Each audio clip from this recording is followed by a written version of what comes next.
서울 시내 한 보험회사. 이곳에 오늘의 주인공이 있습니다. 네, 안녕하세요. 보험계리사 권용철입니다.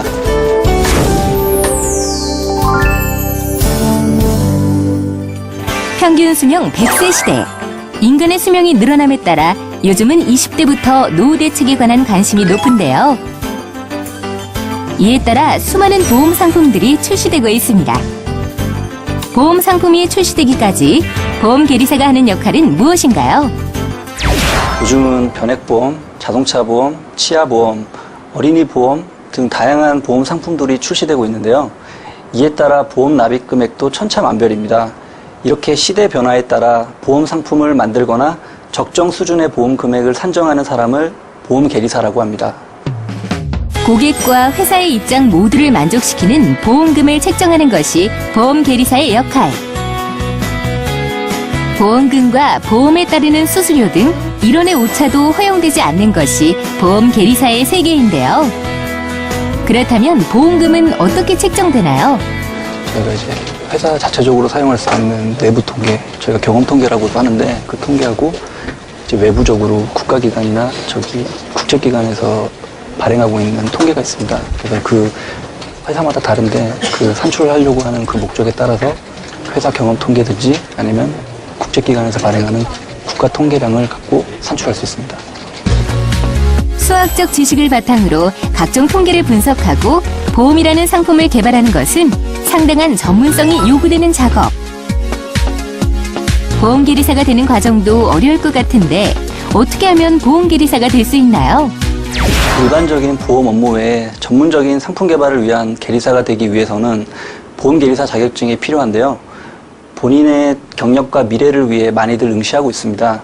1차와 2차 시험 합격 후 6개월간의 실무 기간을 거치면 정식 자격증을 취득할 수 있습니다.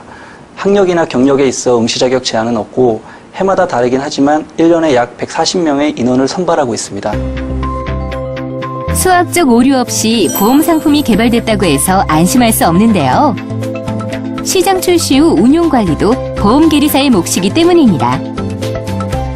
또한 타사의 보험 상품들에 관한 공부도 빼놓을 수 없고 그러다 보니 퇴근 시간을 훌쩍 넘길 때도 많은데요. 이외에 근무할 때 힘든 점이 있다면 어떤 것일까요? 아무래도 저희가 이제 보험료를 산정해야 되고 뭐 위험률도 저희가 만들어야 되기 때문에 그런 걸 하다 보면은 보험료 같은 경우는 저희가 최소 1원까지 정확하게 맞춰야 되는데 그게 틀리게 되면 저희가 업무 스트레스가 굉장히 많이 받고요. 그 1원을 맞추기 위해서 저희가 저는 아니지만 제 친구 얘기를 들어보면 밤을 새는 경우도 있고 그래서 그런 부담감과 함께 책임감이 있기 때문에 지금 그런 스트레스를 많이 받고 있고 대신에 반대로 저희가 이제 이렇게 힘들게 상품을 개발하고 나서 저희가 만든 상품이 진짜로 이제 판매 실적이 좋아서 많이 팔리고 있다든지 아니면 예를 들어서 은행 같은 경우를 갔는데 은행에 제가 만든 상품이 걸려 있고 팜플렛으로 걸려 있고 이러면 저희는 굉장히 뿌듯하고 그때 했던 그런 스트레스는 한 방에 날아갈 정도로 굉장히 기쁩니다. 2009년 미국의 직업평가기관에서 최고의 직업으로 꼽히기도 했던 보험계리사. 이런 보험계리사가 되려면 어떤 과정을 거쳐야 하나요? 전공은 크게 상관이 없는데 아무래도 저희가 수를 다루는 직업이다 보니까 수학과 통계학과 이런 쪽이 아무래도 유리한데 이런 사람들이 보험회사에 입사를 하게 되고 그리고 요즘에는 이런 전공자들이 먼저 회사에 입사를 해서 계리사 자격증을 따는 경우보다는 아무래도 학생들이 먼저 계리사 자격증을 취득하고 그 이후에 회사를 입사하는 경우가 점점 늘고 있습니다. 인정받는 보험계리사가 되려면 수리적 감각과 오류를 최소화시킬 집중력은 기본. 여기에 정치, 사회, 경제, 문화 전반의 흐름에 대한 폭넓은 지식도 빼놓을 수 없는데요. 이외에 어떤 자질을 가진 사람이 보험계리사에 적합할까요? 기본적으로 국내의 경제 흐름과 시장을 읽고 판단할 수 있어야 하는데요. 보험계리사에겐 정확한 계산이 필요한 만큼 고도의 집중력도 요구됩니다. 때문에 예민해질 수 있는데 이를 견뎌낼 긍정적인 마인드를 가진 분에 적합하고 아울러 인내와 끈기도 필요하다고 생각합니다. 보험계리사의 업무의 핵심은 경제적 손익 분석. 때문에 그 영역이 국가기관, 대기업, 병원 등 대규모 자본이 있는 곳 전 영역에 확장되고 있는데요. 이런 점에서 앞으로의 전망은 어떤가요? 시장 변화와 정부 정책 등을 반영한 새로운 보험 상품에 대한 기대는 늘 있어 왔는데요. 관련 법규가 변경되어 금융시장이 과거보다 훨씬 복잡해졌습니다. 따라서 전문적인 지식과 능력을 갖춘 보험계리사의 역할은 더욱 커질 것이라고 생각됩니다.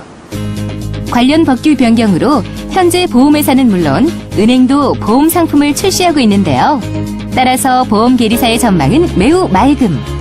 자, 미래 금융시장을 이끌어갈 청소년들에게 한 말씀 부탁드립니다. 대부분 이 직업의 화려한 면만 봐서 시작하게 되면 초심을 잃는 경우가 종종 있는데요. 마냥 환상을 가지고 선택하거나 주위에 휩쓸려 선택하기보다는 진지한 고민을 하고 다양한 루트를 통해 알아본 후 후회 없는 선택을 했으면 합니다. 보험만 아니라 경제적 흐름에 따라 다양한 곳에서 능력을 펼칠 수 있는 전문성이 높은 직업. 보험계리사에 도전하세요.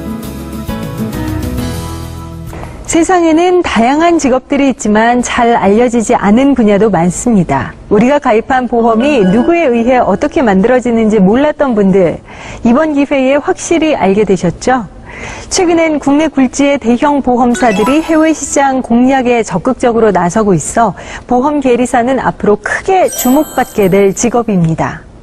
보험 계리사가 되기 위해서는 대학에서 수학, 통계학, 경제학 등 관련 분야를 전공하고 보험 계리사 자격증을 취득하는 것이 유리합니다. 보험 계리사 자격 시험에 학력이나 경력의 제한은 없습니다. 1차와 2차 시험에 합격하고 나면 금융감독위원회가 지정한 보험기관에서 6개월 이상의 수습기간을 거쳐야 하는데요. 이 자격 시험을 통해 1년에 140명에서 많게는 160명의 보험 계리사가 배출되고 있습니다. 보험 계리사는 생명보험회사, 손해보험회사, 보험개발원 및 유관기관의 상품개발팀, 계리팀, 은행, 증권사 등으로 진출할 수 있는데요. 보험 계리사 자격을 취득하면 별도의 사무실을 개업해 활동할 수도 있습니다. 자본 운용에 대한 전문적인 지식을 바탕으로 활동 영역을 넓혀가고 있는 보험 계리사. 수학과 통계에 관심이 있다면 지금부터 보험 계리사를 준비해 보는 건 어떨까요?